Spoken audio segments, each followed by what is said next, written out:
जिल्ह्याचे पालकमंत्री प्रकाश आंबेडकर यांनी आज जिल्हाधिकारी कार्यालयात पत्रकारांशी संवाद साधला। यावेळी बोलताना त्यांनी 1 मे पासून कोल्हापूर जिल्ह्यात मुख्यमंत्री प्रशासकीय गतिमानता अभियानाची सुरुवात करण्यात आल्याची माहिती दिली।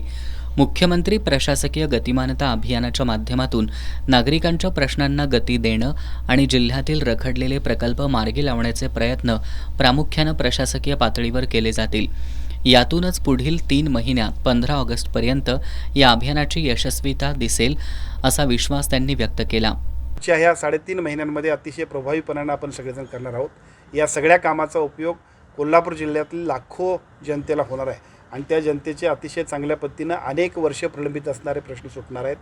या जिल्ह्याचे सन्मान्य जिल्हाधिकारी, सन्मान्य सीओ, सन्मान्य आयुक्त आणि जिल्ह्याचे सर्व खाते प्रमुख, सर्व सन्मान्य अधिकारी या सगळ्यांच्या माध्यमातून एक अतिशय कालबद्ध प्रोग्राम आपण तयार केला आहे।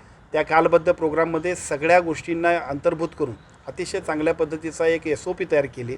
दररोज होणाऱ्या कामाचं मॉनिटरिंगसुद्धा त्या खाते प्रमुखांच्या माध्यमातून संबंधित विभागाचं होईल आणि त्याचं एकत्रित संकलन जिल्हाधिकाऱ्यांच्याकडे होईल। आणि मला खात्री आहे की ज्या पद्धतीने हे अभियान आम्ही करतोय आणि 15 ऑगस्टनंतर ज्या पद्धतीने या अभियानाची यशस्वीता दिसेल, त्यानंतर मात्र राज्यभरसुद्धा या अभियानाची गरज आहे असं प्रत्येक जिल्ह्याला वाटेल। 5 ते 10% अधिकारी कर्मचारी प्रशासकीय कामांमध्ये दिरंगाई करणारे असतात। काम केलं की लोक खूप आशीर्वाद देतात। त्यामुळे या अभियानाच्या माध्यमातून प्रशासनातील अधिकारी कर्मचारी सकारात्मक होऊन काम करतील असा विश्वास त्यांनी व्यक्त केला।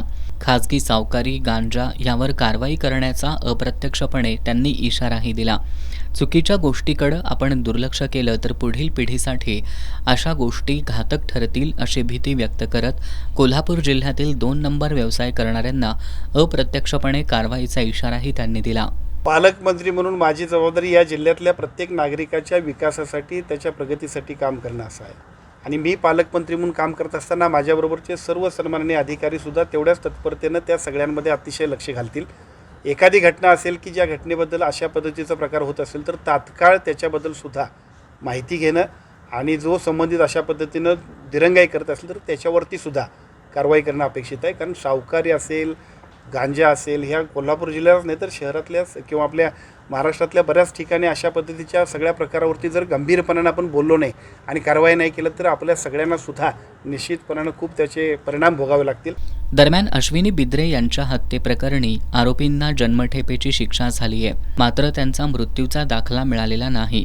याबाबत पत्रकारांनी प्रश्न उपस्थित केला असता त्यांनी संबंधित यंत्रणेला याबाबत सूचना करण्याचं आश्वासन दिलं।